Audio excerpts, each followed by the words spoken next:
जोहार मित्रांनो, अक्कलकुवा दडगाव विधानसभामध्ये जे डोंगराळ भागात गावं वसलेले तिकडं आज ही महिला सकाळी 5 वाजता उठून पाणी घ्यायला जातात.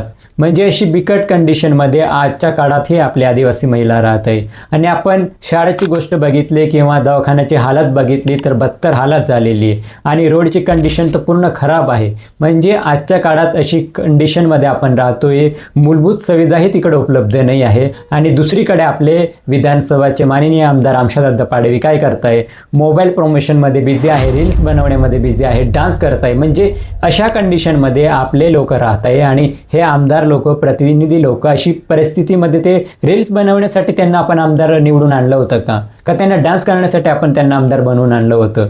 तर त्यांना आपले मूलभूत सुविधा, आपली समस्या सोल्व करण्यासाठी आणि आपल्या विकासासाठी आपण त्यांना आमदार बनवलं होतं. पण आजच्या काळात अशी बिकट परिस्थितीमध्ये ते डान्स आणि रील्समध्ये बिझी आहेत. तर माझ्या जे आदिवासी युवांना एक विनंती करू इच्छितो की तुम्ही छाती टोकून प्रश्न विचारांना या प्रतिनिधींना, नाहीतर हे लोक 5 वर्ष कसे निघून जातील आणि आपल्या भागात जो विकास आहे तो 0 अंदाज राहील.